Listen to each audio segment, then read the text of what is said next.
Happy and blessed Sunday, COG fam! Welcome home and welcome to our online worship service. We are grateful na pinili niyo pong i-spend that Sunday na ito with us. Kaya naman bago po tayo mag-dive deep sa ating segment, hayaan niyo po munang magpakilala muna ako. My name is Rory from White Light Creative Productions, and White Light is a theater ministry wherein we make skits, plays, musical plays. And talking about musical plays, magkakaroon po ng Underpass this July 25. Dito po yan sa COG Dasmay. So, maghikayat na rin po kayo ng manonood ng Underpass. At bukod nga po sa pagbabalik ng Underpass, I am also excited to share with you some snippets from Revival Pilipinas, a simultaneous worship event that happened last Tuesday. Yes, last July 15, we were able to gather online ang churches from Luzon, Visayas, and Mindanao, and even churches abroad. Kasama natin silang nag-praise and worship at nag-pray na rin for revival in our country. And during this time, we really felt churches coming together not physically, but in spirit to unite and cry out para sa pagbabago at pagbangon ng ating bansa. Sinamahan po tayo ng pastors and leaders from all over the Philippines and the world para po ipanalangin ng Pilipinas. And this was truly a historic event. At nawa ay patuloy nating pag-alabin ang apoy na ating natanggap at naranasan last Revival Pilipinas. And I just want to read this verse to remind us na kaisa tayo sa pagdadasal para sa revival sa ating bansa. In Psalm 85 verse 6 to 7, "Will you not revive us again, that your people may rejoice in you? Show us your unfailing love, Lord, and grant us your salvation." Sa lahat nga po ng pagsubok na nararanasan natin as a country, may we all learn to lean closer to God. Lumuhod sa Kanya at iiyak ang ating mga panalangin para sa Pilipinas. Of course, alam ko po na mayroon din tayong mga personal na prayers na nais ilapit sa Kanya. And before we bring our concerns to Him sa ating worship service, ihanda na po muna natin ang ating mga puso to encounter Him in our praise and worship. And so, please let me lead you in this prayer. Lord, thank you, Panginoon, for giving us this opportunity, Lord Jesus, to worship you once again, to have this Sunday, Lord God. And Lord, right now, we're just so excited to experience you, Lord God, to worship you once again, Lord. And Lord, kung nasaan man kami, Lord God, may you just cover us with your Holy Spirit, Lord. Help us, Panginoon, to understand your word, your message, Panginoon, from your messenger, Lord God. Anoint him, anoint our hearts, Lord Jesus, and bless us, Lord God. We love you so much and we praise you. We glorify you, O Lord. In the mighty name of Jesus, we pray. Amen. Nawa po ay handa na po kayo para umawit at mag-alay ng pasasalamat at papuri sa ating Diyos. This has been Rory at magkikita-kita pa po tayo mamaya after the service, pero magpapaalam na muna ako for now because it's now time to sing Song of Praises to Him. Catch you later, COG fam!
Nothing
but you made us see your beautiful world, a sinless world.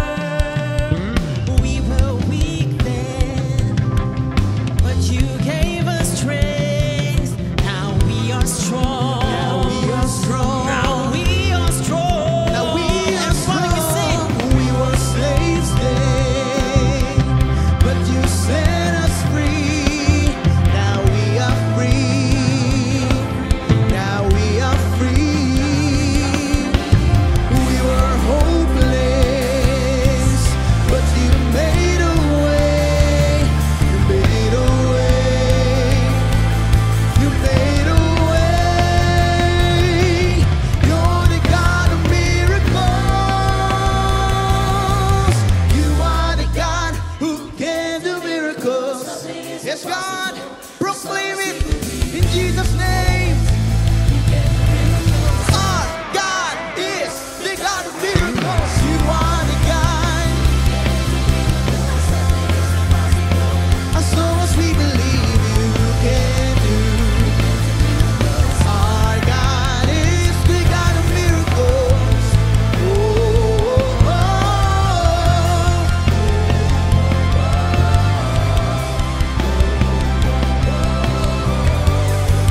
to go and worship Jesus. So no, ain't gonna break, ain't gonna die. We're gonna live Jesus high. Yahweh oh, Yahweh oh. If you're ready, do the oh. Yahweh oh, He's the name that makes us go.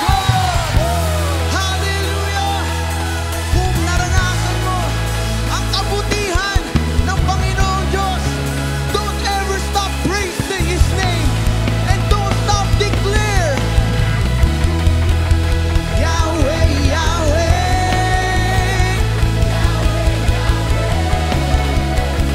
Yahweh, Yahweh.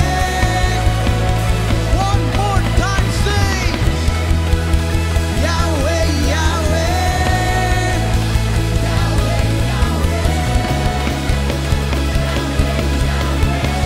Kayo naman, kapatid. Yahweh, oh. Yahweh, oh. Alam kong may ilalakas pa yan at may itataas pa yan sa Panginoon.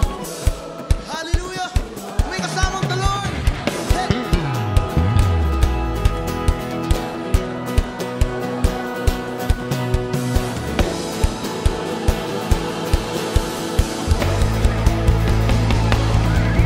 Yahweh, oh. Great are you, Lord. Great are you, Lord. Great are you, Lord.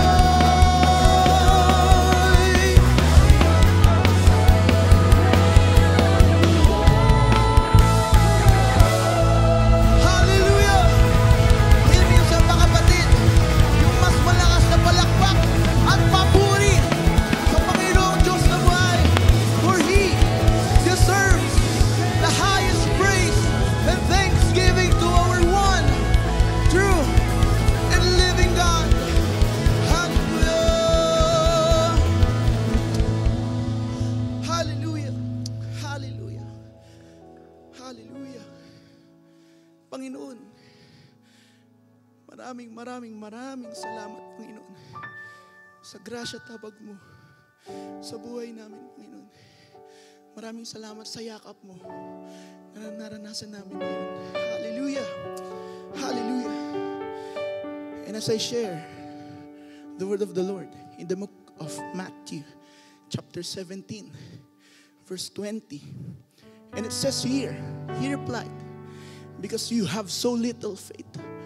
Truly, I tell you, if you have faith as small as a mustard seed, you can say this to the mountain, move from here to there, and it will move. For nothing will be impossible for you. Kapatid, the Lord has been reminding to each and every one of us that there is no mountain that is higher, that there is no mountain that is bigger kapag kasama natin ang Panginoong Diyos sa buhay mo. Hallelujah! Kaya minsan ba kanisi those hands lifted up towards heaven? Here we are today, Lord.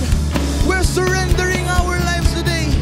Panginoon, we're asking for your miracle today, Panginoon. We're asking for your presence to come down in this place, Panginoon. You said in your word, with men, these things are impossible, but for you, God, all things are possible in your name. Hallelujah! Panginoon, katagpuin mo kami ngayong oras na ito. Kailangan ka namin, Panginoon. Kailangan ka namin, Panginoon. Kapag nangihina ka na, ipuri mo lang yan sa Panginoon. Ipuri mo lang sa Panginoon. Kung nagkukulang ka, ipuri mo lang sa Panginoon. Hallelujah! We worship you in spirit and in truth. Walang sakit, walang karamdaman ang magpapapigil sa pagpuri namin sa iyo.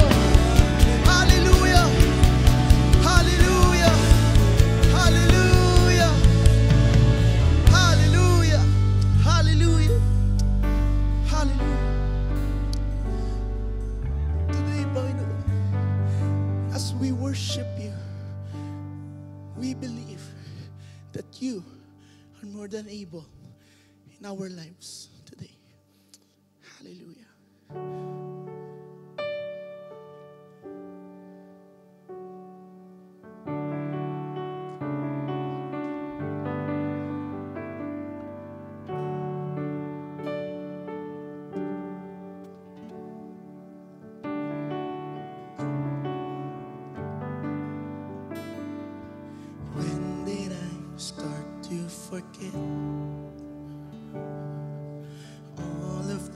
great things you did. When did I throw away faith for the impossible? Yes, God. How did I start to believe you weren't sufficient for me? Why do I talk myself out of seeing miracles? Yes, God. You are more than able. Yes, God.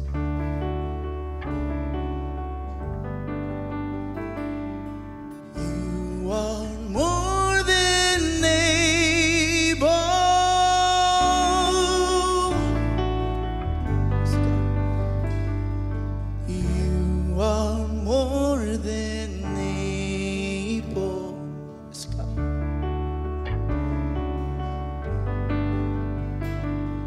You are more than able. Who am I to deny what the Lord can do? It's so easy for you. I will see all that I have, and I've got my confidence back, and I'll put my trust in the one who still does miracles. You do miracles. You are more than able. Yes, God. Yes, God. You are more than able. Oh,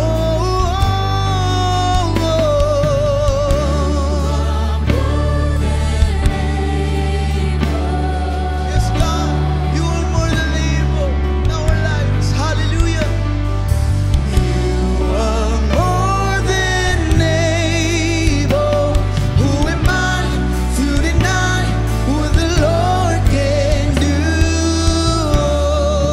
Can you imagine, with all of the faith in the room, what the Lord can do, what the Lord can do, and it's gonna happen. Just let the way make her through. It's gonna move. It's gonna move. Can you imagine, With all of the faith in the room, what the Lord can do, what the Lord can do. It's gonna happen. Just let the way make her through. It's gonna move. It's gonna move. Can you imagine? With all of the faith in the room, what the Lord can do, what the Lord can do. It's gonna happen. Just let the way make her through. It's gonna move. It's gonna move. Anything is possible. Anything is possible. Anything is possible. Who am I to deny what the Lord can do?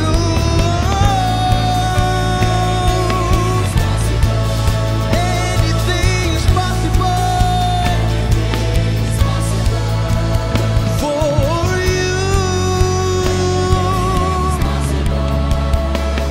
Who am I to deny? Who am I to deny? Who am I to deny what the Lord can do? It's so easy for you. Nothing is impossible. Hallelujah.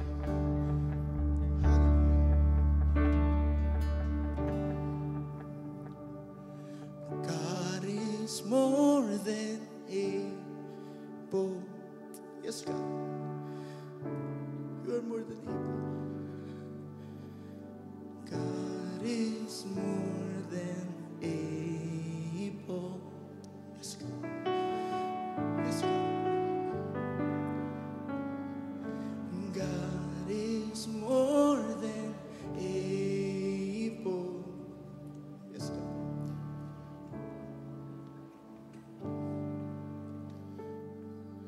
God is more than able. Who am I to deny what the Lord can do?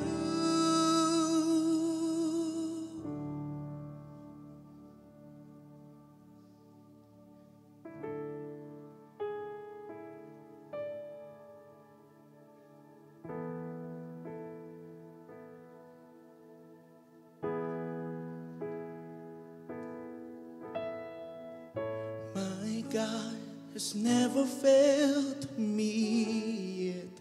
Yes, God.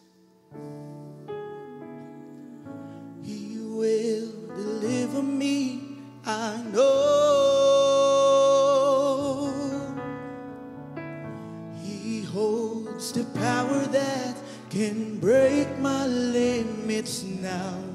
He won't fail me. He'll never fail me.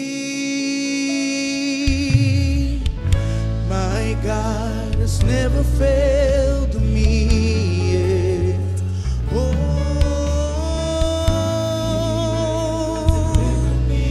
I know. He holds the power that can break my limits now. He won't fail me. He'll never fail me. My God has never failed.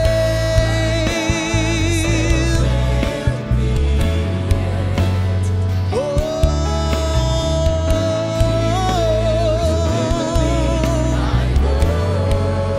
He holds the power.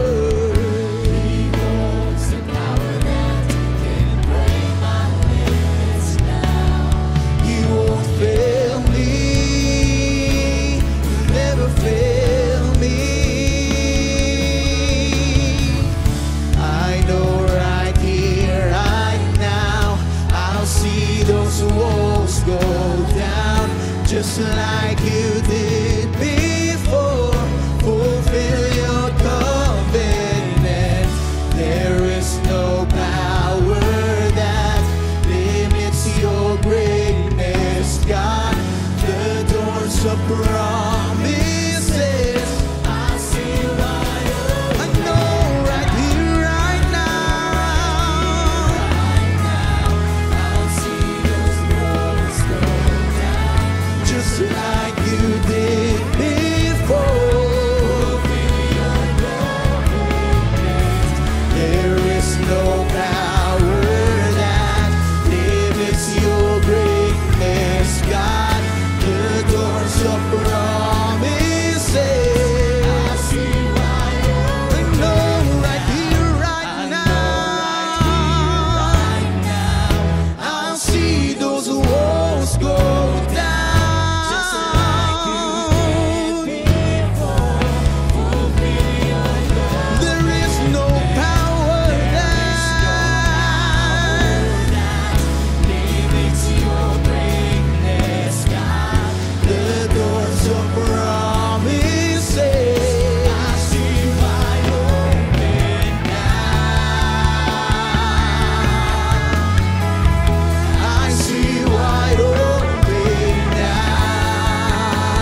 salamat, Panginoon, sa presensya mong pinaranas sa amin, Panginoon. Indeed, you are more than able in our lives. Hallelujah. Hallelujah.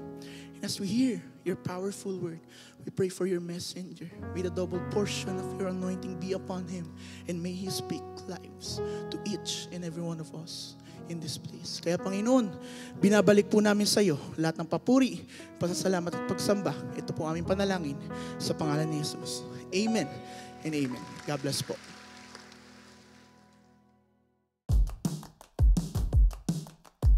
Naranasan nga rin natin ang nag-uumapaw na fire and glory last Tuesday sa Revival Pilipinas, kung saan churches from different regions ang nagkaisa para sabay-sabay na magpuri at manalangin sa Diyos.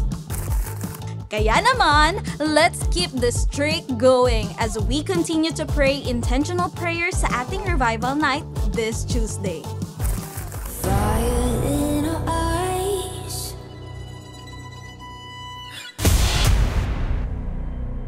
Job Dance Play is back. You've asked for it, now here's the repeat.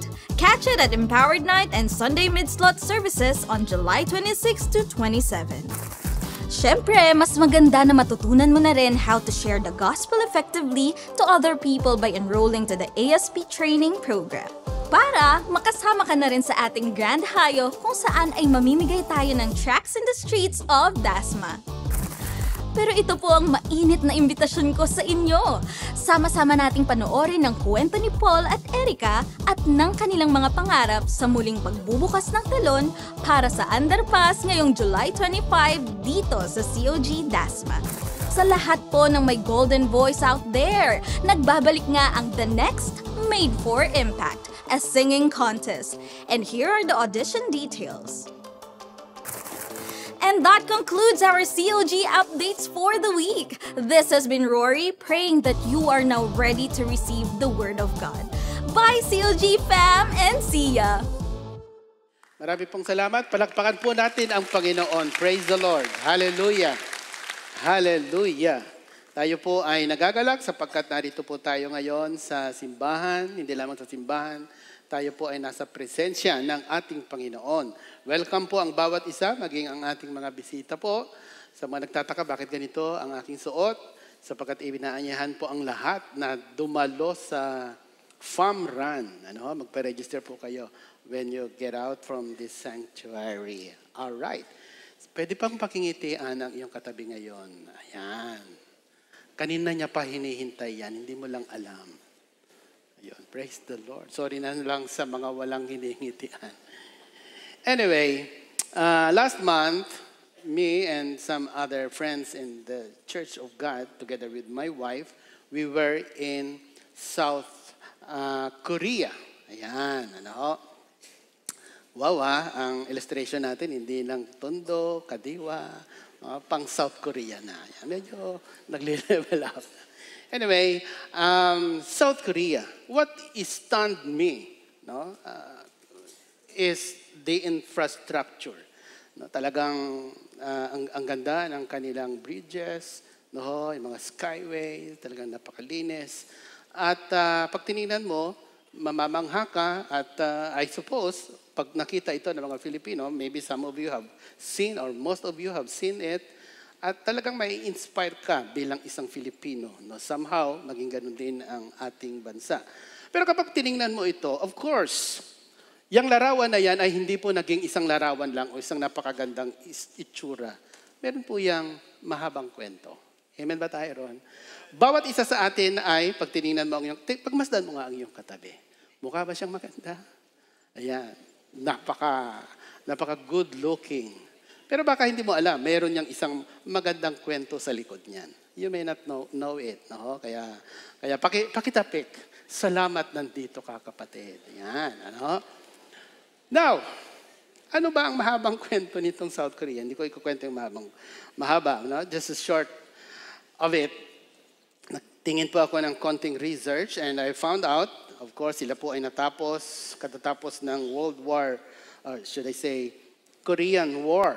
No? And during the 1960s, ganyan po ang itsura nila. No, bakit po nagkaganito ang kanilang, bakit po gumanda? Because once upon a time, there was a turning point in the history of their nation. Meron pong isang leader yung maraming Korean ay nagrally sa likod ni Park Chung-hee. I hope I pronounced his name correctly. And he is also a controversial president. But the history cannot deny na siya po ang isa sa mga ginamit ng Diyos para marating kung anuman ang kalagayan ng Korea sa kasalukuyan. Ayan. Ano po ang kanyang itsura ngayon? Well, ang kanyang GDP is $1.87 trillion. Wow, ano? And he is considered as the 4th largest economy in Asia and 13th largest in the world. Dahil sa magandang kwento, no, hindi po sila naging ganyan. Meron po akong ipapakita sa inyong isang kwento sa Biblia. Pag tiningnan mo po ang dulo ng kanyang istorya, mukhang talaga namang parang napakaganda. At talaga namang napakaganda, no?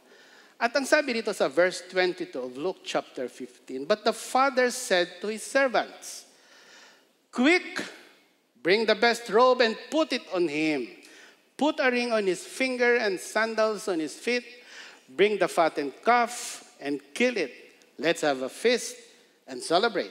So they began to celebrate." What a festive mood. Makikita mo po, mararamdaman mo yung kagalakan ng tatay, maging ng mga servants, and I hope and I believe pati na po yung ika nga ay prodigal son na nagbalik. As I have said, prodigal son, ibig sabihin, meron po itong magandang kwento. Meron po itong mahabang pangyayari sa kanyang buhay. But the question is, and maybe it is your question, kung bakit nandiyan ang iyong katabi ngayon, there is at some point of his life, there is this, what we call turning point. No? Merong turning point. Para marating niya o maging ganyan ang kanyang kalalagayan. Yan po ang ating pag-uusapan ngayong araw na ito. Pero bago po yan, pwede bang saglit na tayo ay yumuko at tayo ay manalangin. Maraming Diyos, kami po'y nagpapasalamat sapagkat binigyan mo kami minsan pa ng kagalakan sa iyong presensya. Salamat Panginoon, narito kami, hindi lamang basta sa sanctuary. We are here in your holy presence. And that is why we are so grateful. We are so thankful.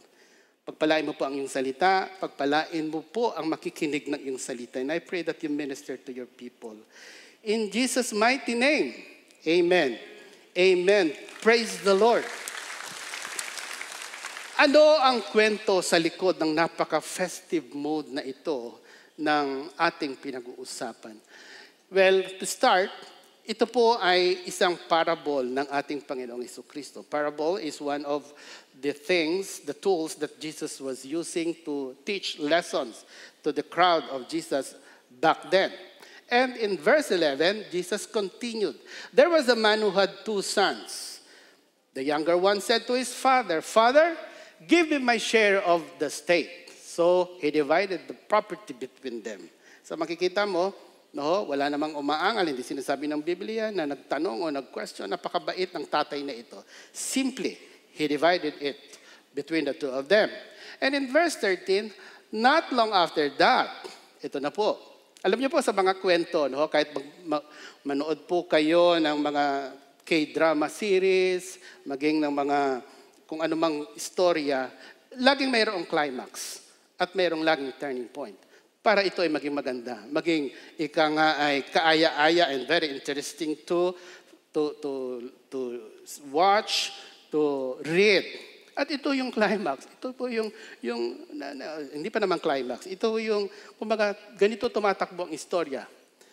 And together all he had set off for a distant country, and there he squandered his wealth in wild living. And after he had spent everything there was a severe famine, and in that whole country, and he began to be in need. Siya po ay lubhang nangailangan. So he went and hired himself out to a citizen of that country who sent him to his fields to feed pigs. So obviously, this distant country is a Gentile country because sila po inag-aalaga ng tinuturing na maruming hayop ng mga Hudyo, and because there is this what we call pigs. So, ituloy ko lang po sa verse 16. He longed to fill his stomach with his pods that the pigs were eating, but no one gave him anything. Verse 17, when he came to his senses, he said, how many of my father's hired servants have food to spare? And here I am, starving to death. So napakalungkot. Kung puputulin ko ang kwentong ito sa ganitong kwento ng kanyang buhay, ang sagwa naman, a sad story. Ayaw natin ng masamang ending. Tama po ba? Ayaw mo ng masamang ending ng iyong buhay. At kung ito ay puputulin ni Lord, ng ating Panginoon, of course, there is already a lesson that we can take from this. But Jesus Christ did not end the story here. Maganda po ang naging kwento. Pero balikan natin, saan ba nagsimula ang lahat ng ito? Bakit napasama ang younger son? Itong tinatawag na prodigal son. Bakit maraming Kristiyano? Bakit maraming tao napapasama?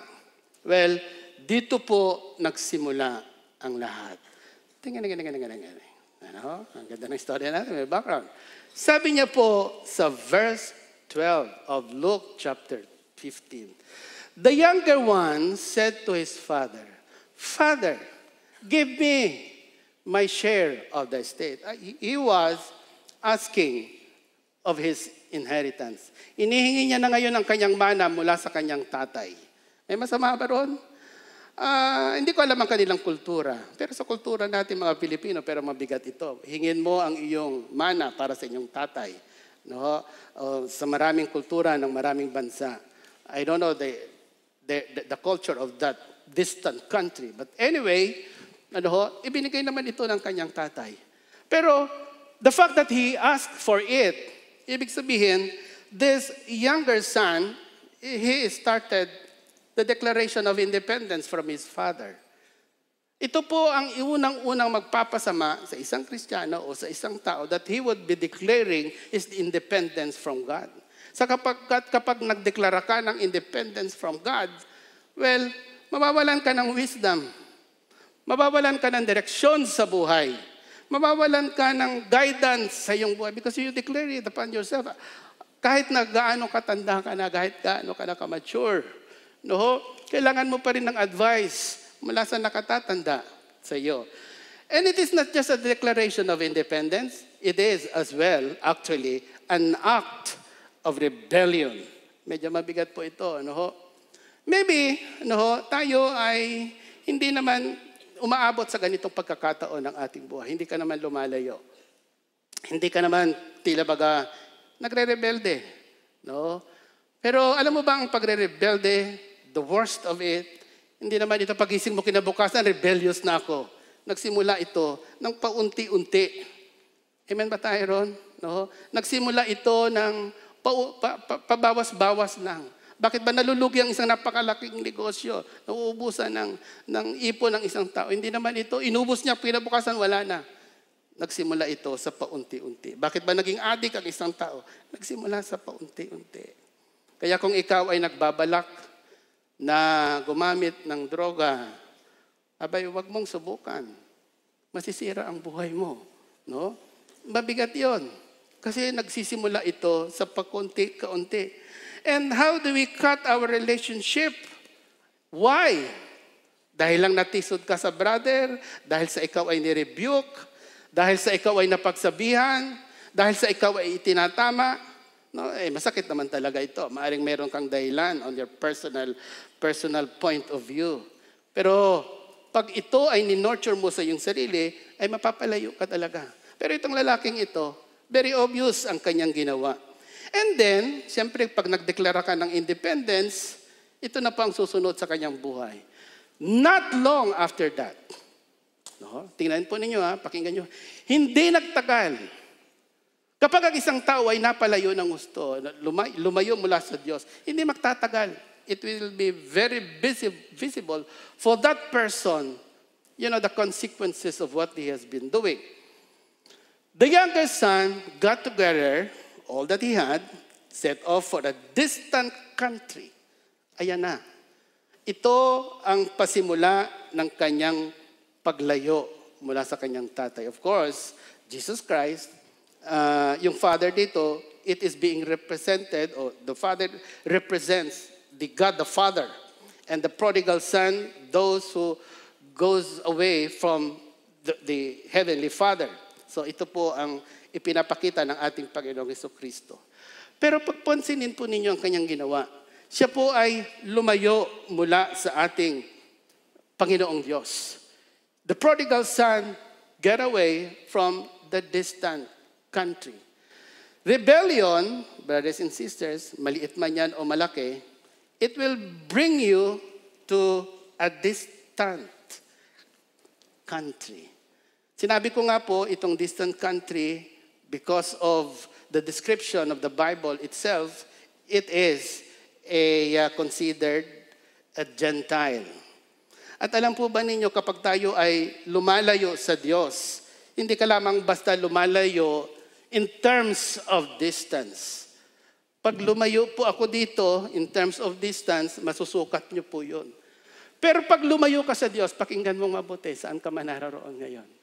Pag lumayo ka sa Diyos, hindi ka lang lumalayo in terms of distance. Lumalayo ka, pasadlak ng pasadlak ng pasadlak at palalim ng palalim. Sapagkat nawawala ka sa presensya ng Panginoon, nawawala ka sa kanyang guidance, nawawalan ka ng direction. And that is what is happening to this guy.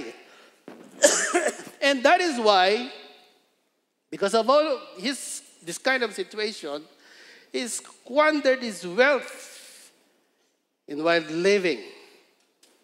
Gentile, walang takot sa Diyos. Ano pa ba naman ang aasahan mo? At dahil wala naman siyang direksyon, at wala naman siyang inaasahang magagabay sa kanya, uubusin niya nga ang kanyang pananalapi. At siya ay tuluyang napalayo at tuluyang lumalim ang kanyang kinasasadlakan. I hope you are not in that kind of situation sapagkat ito ay napakahirap. At kung ikaw man ay nasa ganyang kalalagayan, I tell you, God is calling you back. God has been calling you back. You may not know it. Maring hindi mo ito nararamdaman, ang iyong kalalagayan, pero pansinin mo ang bawat tagpo ng iyong buhay. Ito ay pumapatungkol pabalik sa Diyos. And how God will do that? Well, He will be providing the turning points. It is up to you to decide kung igagrab mo ba ang mga pagkakataong ito. How does God give these turning points? Number one, God would be providing the nature. No? Yung kalikasan. Yung maraming pangyayari sa iyong buhay. Verse 14. After he had spent everything, matapos na magastos niya ang lahat-lahat, nagkataon lang kaya, there was a severe famine in that whole country and he began to be in need. Nagkaroon ng tagutom. Nagkaroon ng paghihirap. Biglang-bigla naman. No? Alam nyo, bakit ko po sinasabing nature?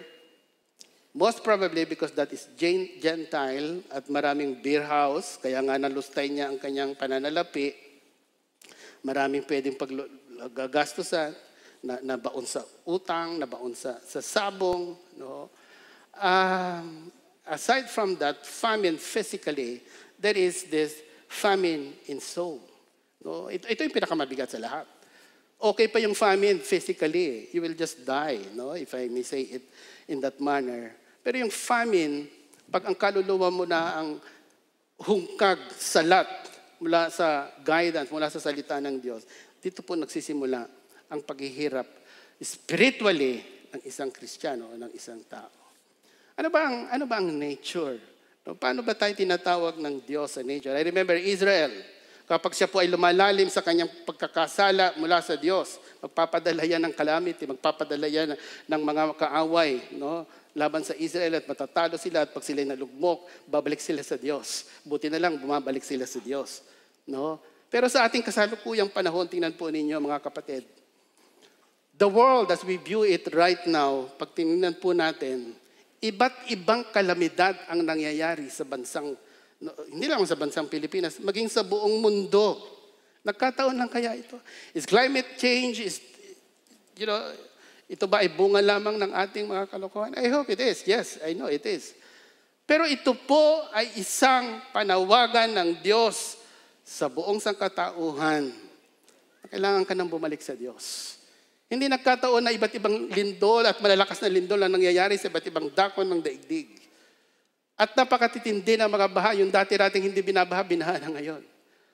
Yung hindi naman dinadapuan ng napakalalawak na sunog, lupitan ng mga pangyayari. Locally, sa ating bansang Pilipinas, no? Yung HIV cases, nagkataon lang kaya yun?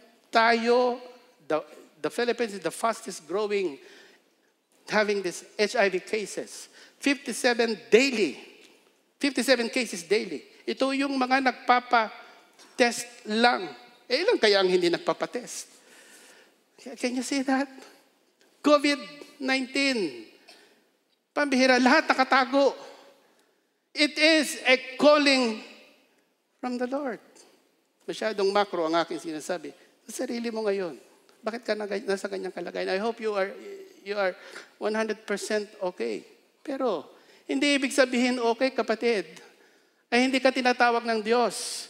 Hindi ibig sabihin na okay ang lahat ay hindi ka tinatawag ng Diyos. Hindi ka ba nagtataka na sa kabila ng lahat na ng iyong mga ginagawa, okay pa rin? Pinagpapala ka pa rin ng Panginoon. Binibless ka pa rin ng Diyos. God must be saying something to you, my brother. God must be saying something to you, my sister. Amen po ba tayo ron? No?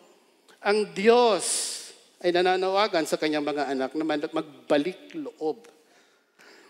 Pangalawa, no, ito ang sinasabi ng Biblia, baka akala ninyo, wala lang ako masabi. But this is the declaration of the Bible in Romans chapter 1 verse 20. For ever since the world was created, mula pa noong day zero, people have seen the earth and sky.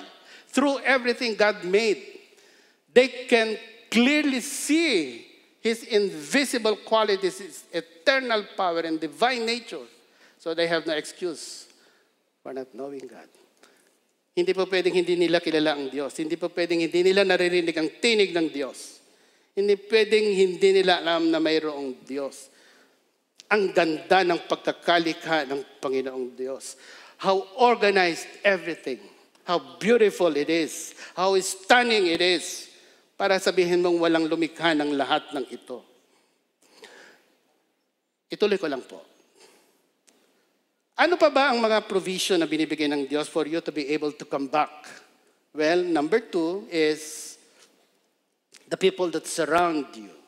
Sino kaya yung mga taong nakapaligid sa iyo? Ano ba ang ginagawa niya? Meron ba sobrang bait? Baka pakita yan ng Panginoon. Sinasabi yan ng Panginoon, pinapaalam ng Diyos sa iyo na nananatili akong mabait. Yung mga nakakainis, galing din kaya sa Diyos yon? Posibleng galing sa Diyos yon. Tingnan niyo po si Haring David. Isa ring tatay. Once upon a time, ang kanyang anak na si Absalom nagrebelde sa kanya. Pero imbes na siya ay makipaglaban at magkaroon ng civil war, siya po ay nagpakalayo-layo mula sa kanyang anak na si Absalom. Ang sarap ng tatay, no? Ganito ang puso ng isang tatay. Laging nagmamahal sa kanyang anak. At sa kanilang paglayo ni Haring David, pansinin po ninyo, we are under the calling of God. The turning point is people are surround us. No? As King David in Samuel chapter 16 verse 5 came to Bahurim. Sabi niya po rito, by the way, Luke chapter 15 verse 15. So he went out and hired himself out to a citizen of that country who sent him to his fields to feed pigs. Yung prodigal son, nasa malayong bansa. Ngayon, ang kausap na lang niya yung mga hindi naman niya kilala. Tingnan niyo. And yet, itong mga hindi niya kilala, alam niyo, pinagawa sa kanya. Magpakain ka ng baboy. God is using the people that surround him. Para hindi pa niya makitang pinananawagan ng Diyos sa kanya, pabira, pinapadala ka na nga mag-alaga ng hayop na kinamumuhian, pinandidirihan ng mga Israel. Para hindi mo pa makitang ang Diyos ay nangungusap. Balikan natin si David. Ayun na nga, lumayo na nga siya. At ito ang mga sinabi niya sa 2 Samuel as King David came to Bahurim. A man came out of the village cursing them, and it was Shimei. Si Shimei po he is the son of Gera from the same clan as Saul's family. Ibig sabihin, lipi siya ni Saul.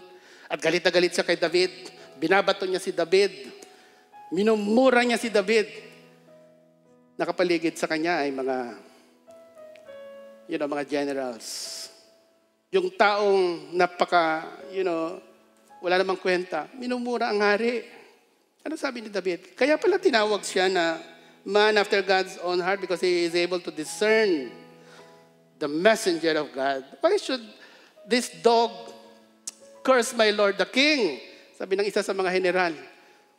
Abishai, son of Zeruiah, demanded, let me go over and cut off his dog, his head. No? This dog. Aso ang turing sa kanya. It's kay Shimei. Ano sabi ni David? This is what David said. And he said to Abishai and to all his servants, my own son is trying to kill me. Yung anak ko gusto kong patayin eh. Doesn't this relative of Saul, in which it is his enemy, have even more reason to do so? Leave him alone and let him curse. Hayaan mo siya magmura. Hayaan niyang murahin ako. For the Lord has told him to do it. Pakinggan mo ang mga taong nakapaligid sa iyo. Pakinggan mo ang iyong pastor, pakinggan mo ang iyong leader, pakinggan mo ang tatay at nanay. Pakinggan mo maging ang iyong kaaway. Baka may sinasabi ang Panginoong Diyos. What else? Crisis. He longed to fill his stomach with the pods that the pigs were eating. Nagkikipag-agawan na siya ngayon sa kaning baboy. Alam nyo, tayo mga Pilipino, hindi tayo kumakain ng baboy. Kumakain tayo ng baboy, sorry. Tama po ba? Pero ni minsan, wala pa akong kilalang Pilipinong kumain ng kaning baboy. Ang Israelite, itong prodigal son, nandidiri sa baboy. Pero nakikipag-agawan ngayon sa kaning baboy. Terrible crisis. But no one gave him anything. When it came to his senses, pambira, para hindi ka pa makapag-isip-isip, abay naman pinapakalala na, no? Anyway, he came to his senses, and he said, how many of my father's hired men have food to spare? And here I am starving to death. Pambira, yung tatay ko, yung aking Diyos, ang daming pagpapalang binibigay. Maglingkod ka lang, hindi naman yayaman, no? Pwede ka naman pagyamanin ng Diyos. Hindi naman ako exempted sa sakit at karamdaman, hindi ako exempted sa trouble.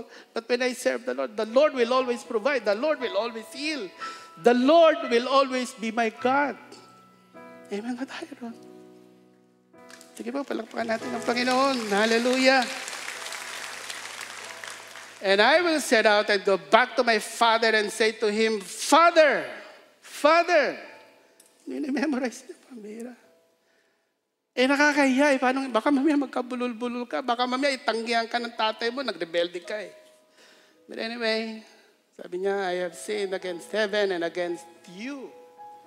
Nagkasala ako sa langit. Nagkasala ako sa Diyos. Nagkasala ako sa iyo. So he got up and went to his father. But while he was still a long way off, his father saw him and was filled with compassion for him. He ran to his son, threw his arms around him, and kissed him. parang okay lang, no? Parang ang daling lagpasan. Pero tingnan niyo po, kapatid, no? Yung tatay, bagamat hindi niya na pinapahanap yung anak, umalis eh. Pero hindi tumitigil ng paghihintay. At nung bumalik yung anak, hindi naman parehong itsura nung siya'y umalis. Hindi pareho, ha? Remember, nakikipag-gagawa na siya ng kaning baboy. Number 1. Number 2, baka wala na siyang pang-ahit. Number 3, sa haba ng nilakbay niya, amoy araw na siya, amoy kaning baboy pa siya. Number 4, nakakainis na ang kanyang kalagayan, ang baho-baho na niya. But from far way off, nakita ng tatay, pambira. Anong gagawin mo? Maligo ka nga muna. Hindi. Throw his arms around him. And he kissed him. Ano kung mabaho? Ano kung kaning baboy ang amoy? Ano kung amoy araw? Anak ko to eh. Hindi pwedeng itatanggi ko ang aking anak. Mahal ko to. Kung ikaw ay nagtataka, naiinis, baka hindi na ako makabalik, ayaw ko na maglingkod. Ang dami ko nang ginawang mali. Ayaw ko nang bumalik sa simbahan. Buti na lang nandito ka ngayon. Kapatid, kahit kailan hindi ka itatanggi ng Diyos amang nasa langit. Lagi kanyang i-welcome. Lagi kang i-welcome ng Diyos. Kwento ko lang ba to? Yun yung kanyang kwento. Kwento lang ba ito? Nangyayari pa rin ba ito ngayon sa kasalukuyan? Meron po ako isang papakilala, patatayuin sa harapan. Another person, pag tinignan nyo, okay naman siya. Pero hindi niya alam ang kanyang kwento. Pero pakinggan natin, bakit siya naging ganito. Tawagin natin si Brother Nick.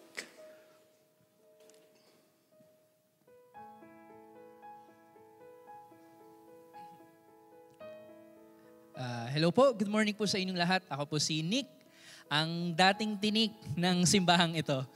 Ayan po ang biroan naming magkakaibigan dito kasi totoo po actually.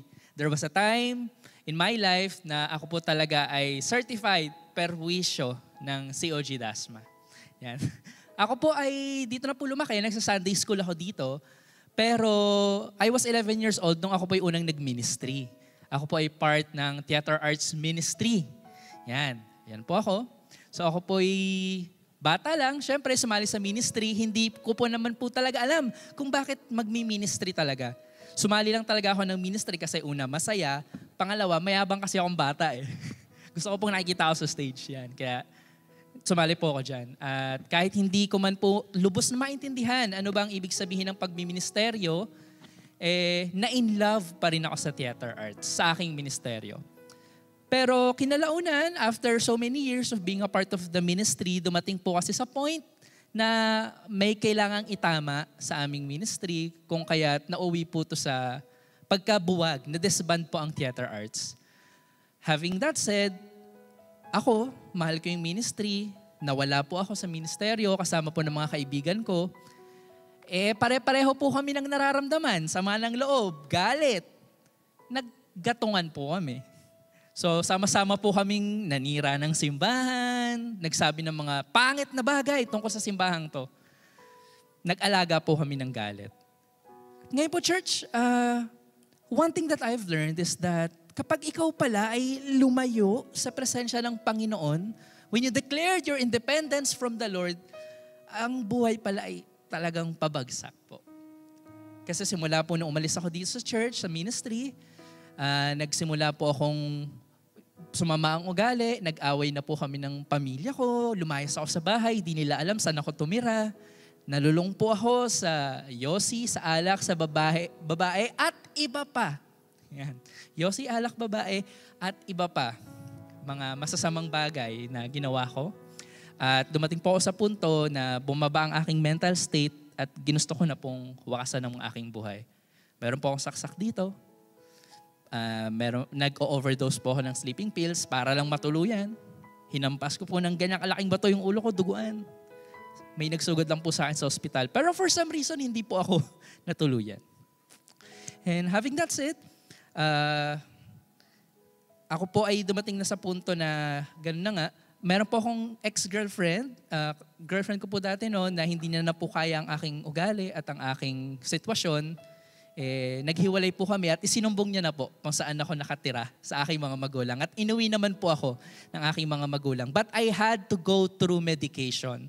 Kailangan ko pong gamutin ang sarili kasi I was diagnosed with severe depression, BPD, borderline personality disorder, ADHD, and autism po. Yeah. So kinailangan ko pong maggamot, mag-therapy, at malaki po ang gastos. Yung pera pong natira na naipundar ko para sa aking sarili nung ako po yung nagtatrabaho pa, napunta po sa gamot. Fast forward, wala nang pambili ng gamot. Wala na po akong mapuntahan dito noon sa Dasma. Lahat po ng beer house na nandiyan, either meron akong binabasag or meron akong kaaway. Kaya one time, wala na akong mapuntahang inuman dito sa Dasma, sabi ko, bisitahin ko nga po itong COG. Yan. Bisitahin ko itong church ulit. Kasi umalis ako, yung Gen Bless building, 2 floors pa lang. Sabi ko, bisitahin ko to kasi gusto kong makitang bumagsak yung simbahan. Gusto kong makita na sana hindi na itayo yung Gen Bless. Galit ako eh. But to my surprise, pagpasok ko po dyan, pag napapasok ko ng subdivision, pagtingin ko sa building, wow, ganda. So ako po yung naglipot-lipot sa loob. Sabi ko kasi baka sa labas lang maganda, pangit sa loob yan. Lipot-lipot ako, napunta ako sa 3rd floor, Gen Bless Sanctuary. Kung saan nakita ko po na may nagna-night watch. Mga nagdadasal. Kasama po yung mga kakilala ko dati, sila Tita G, yan, nasa 3rd floor. Wala man po akong pakialam na makinig, pero pumasok ako. Pero pagpasok ko po ng Gen Bless Sanctuary, ang aking utak ay tahimik. Magulo po kasi ang utak ko. Literal po akong may naririnig na boses. Literal po akong gusto ko nang mawala. Ayoko na. Literal. Pero pag nasa loob ako ng Gen Bless Sanctuary, payapa. Tahimik. At dahil wala na po akong panggamot, inulit-ulit ko ang pag-attend ng night watch. Pupunta ako dyan, tahimik, uuwi, maingay ulit. So inulit-ulit ko. Until one time, nagsishare si Ate Janet, sabi niya, whatever you have done or who you have been, the Lord has a plan for you. Kahit makasalanan ako noon, magulgul ako ng iyak, tinatanggi ko ang Diyos kasi sabi ko, hindi ako karapat-dapat sa presensya ng Panginoon. Hindi ko dapat maramdaman yung presensya ng araw na yun, pero bumaba ang Panginoon. Sinabi ko sa Panginoon, Panginoon, kung ikaw to talaga, kung totoo kang tinatanggap mo ko ulit, pagalingin mo ko. Babalik ako sa iyo. And church, I tell you, on that night, kahit nung lumabas ako ng sanctuary, hanggang sa makauwi ako ng bahay, hindi ako nagbibiro. Tahimik. Payapa. At ngayon, ang inyong lingkod po ay nagsaserve bilang head at director ng The Hub, where we share life-changing stories that will lead to Jesus. At kung meron akong iiwan isang bagay sa inyo ngayon, that would be, walang maliit na boses sa malaking Diyos. Pakikinggan ka niya. Maraming salamat po.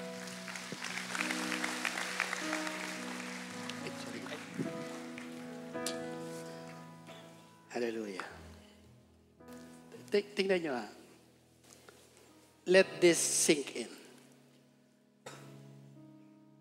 Yung kapatid natin, yung taong ito, bumabalik sa Diyos para magiganti. Para ipamukha na wala na kayong narating. Napansin nyo? Pero ano ginawa ng Diyos? Sinalubong siya ng pag-ibig ng Panginoon. Yung magre-rebelde, sinalubong ng pag-ibig ng Diyos. Sige po, palakpakan natin ng Panginoon. How much more? How much more? Ikaw, nababalik na nagpapakumbaba. Ikaw nababalik kasi mahal mo ang Diyos. Kasi gusto mong maglingkod. Bakit ba tayo babalik sa Diyos? Why is God calling you back? Number 1, mabilis lang to prevent further damage. Tama na. Tama na. Number 2, to bring back everything that was lost. Ano ba yung nawala sa'yo? Ano ba yung ginagawa ng Diablo?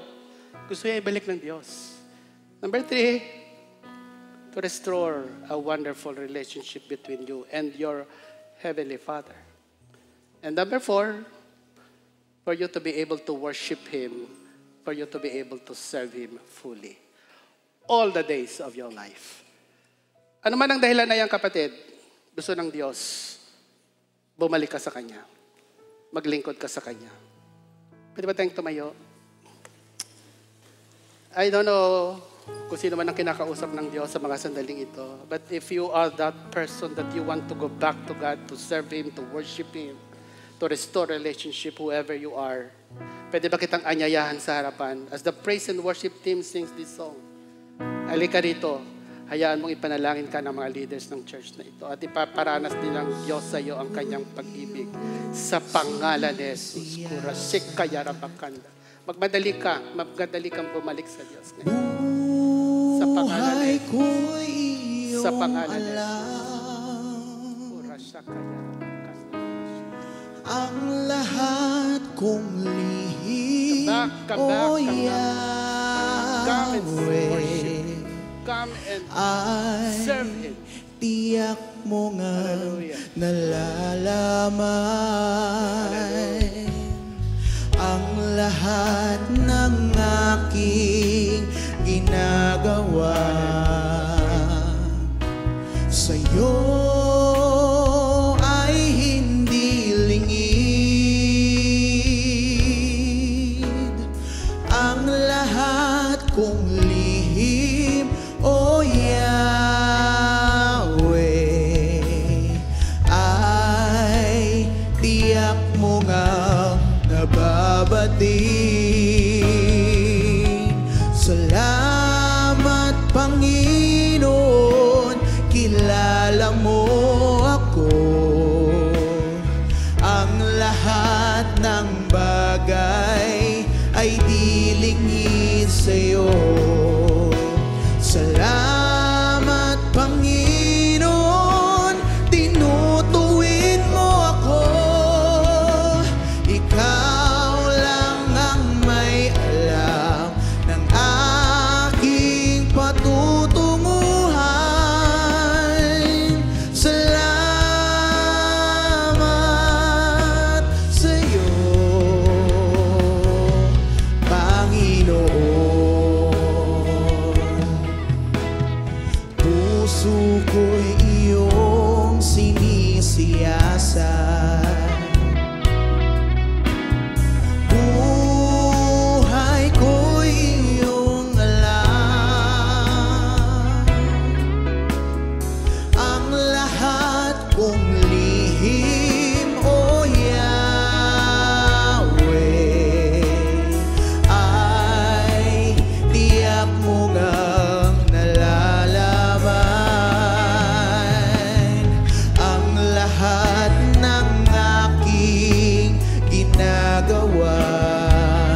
niyo bang makita ang kamay nakataas? Salamat, Panginoon, kilala mo ako. Ang lahat ng bagay ay dilingid sa'yo. Salamat, Panginoon, tinutuwid mo ako. Ikaw lang ang may alam ng aking patutunguhan. Salamat sa'yo, Panginoon. Hallelujah. Thank you, Lord. Thank you, Lord. Sa mga nagsilapit sa harapan, sa mga hindi makalapit pero gustong bumalik sa Diyos, pwede ba itaas mo ngayong kamay? And pray this prayer with me. Panginoong Diyos, Panginoong Diyos, Panginoong Diyos, Panginoong Diyos, nakataas ang aking kamay, nakataas ang aking tanda ng pagsuko. tanda ng pagsuko. Panginoon, gamitin mo ako. Panginoon, gamitin mo ko. Inilalapit ko ang aking sarili sa iyo. Ilalagay ko ang aking sarili sa iyo. Para nang sa ganun, Panginoon, Para lang sa gayon, Panginoon, lagi kong maranasan ang iyong presensya. nais kong maranasan ang iyong Lagi kong marinig ang iyong tinig. lagi kong marinig ang iyong tinig. This is my turning point. This is my turning point. That I will worship you. That I will That I worship will you, serve you. that I will serve you. And my relationship with you And my relationship with you will be in full blown. will be smooth and free. Salamat, Panginoong Diyos. Salamat sa pagpapala. Salamat sa Salamat sa himala. Salamat sa iyo. Salamat sa kagalingan. Salamat sa Ito po ang aking panalangin Ito po ang aming panalangin sa pangalan ni sa Jesucristo. pangalan ni Jesus. Amen. Amen. Amen. Praise the Lord. Hallelujah. Hallelujah. I can feel that somebody would like to be born again. Baka meron dito ma-born again. Can you please pray this prayer with me? Please pray with me if you want to be born again. Just repent from your sins. Panginoong Diyos, Panginoong Diyos, patawarin mo po ako patawarin mo po sa aking mga kasalanan. sa aking mga kasalanan. Binubuksan ko ang aking puso. Binubuksan ko ang aking Tinatanggap kita, Jesus, tinatanggap kita bilang Panginoon bilang Panginoon at tagapagligtas ng aking buhay. ng aking buhay. Magmula ngayon, Mula ngayon, ikaw na ang aking hari. ikaw na ang aking Ikaw na ang aking susundin. ikaw lang ang aking susunod. Ikaw na ang aking Diyos amang nasa Ikaw langit. lang ang aking Diyos na ama. Salamat sa buhay na walang hanggan. Salamat sa buhay Ito na po ang aking panalangin. Ito po ang aking panalangin. Sa pangalan ni Jesus. Sa pangalan ni Jesus. Amen. Amen. Kapatid, if you have prayed that prayer, I tell you, you belong to the family of God. Kasama kang babalikan ng ating Panginoong Jesucristo. Praise the Lord. Hallelujah. Hallelujah. Panginoon, marami pong salamat sa iyong presensya, sa iyong mensahe. At gusto rin naming pagpalain ka, O Diyos, sa pamamagitan ng aming mga ikapo at kaloob. Bless your church. Bless this country. Bless Cavite, Heavenly Father. Ito po ang aming panalangin sa pangalan ni Jesus. Panginoon, pagpalain mo po ang iyong iglesia. Ibuhos mong lagi, O Diyos, ang iyong pag-iingat, ang iyong pag-ibig, at higit sa lahat, Panginoon, samahan kaming lagi ng iyong banal na Espiritu. Sa pangalan ng Ama, ng Anak, at ng Espiritu Santo. Amen and amen. God bless you all. God bless. Let us all thank God for His Word today. Sana po ay baunin natin ang kanyang mensahe as we face the ups and downs of life this week. Pero for those po who felt God's presence prompting you to do something big today, if you felt that God has been telling you to finally choose a life na siya ang nag-lead, at alam mo sa sarili mo ngayon na ang oras para ikaw ay tumalikod sa kasalanan, I would like to invite you to pray this prayer of repentance with me. Let's pray. Lord, maraming salamat for the message you have given me today, Lord God. And Lord, right now, I have acknowledged, Lord God, that you are giving me a gift, a wonderful gift of eternal life, Lord Jesus. And Lord, right now, humihingi ako ng tawad sa lahat ng kasalanan na nagawa ko, Panginoon. Sa kilos, sa gawa, sa salita, Lord God, Ikaw ang nakakaalam kung gaano ako makasalanan, Lord God. Pero bagkus sa lahat ng mga nagawa ko, ay handa kang tanggapin, Panginoon, kung ano ako, Lord God. So right now, Lord God, I open up my heart, Lord God, to receive You as my Savior, as my Jesus, Lord God, and the Lord of my life, Lord God. Simula ngayon, Panginoon, simula sa araw na ito ngayon, mamuno ka sa bawat gagawin ko, sa bawat desisyon ko, Panginoon. Hayaan niyo, Panginoon, na mas lumalim din ang pag-ibig ko para sa inyo, Lord God, at mas makilala ka sa bawat araw ko.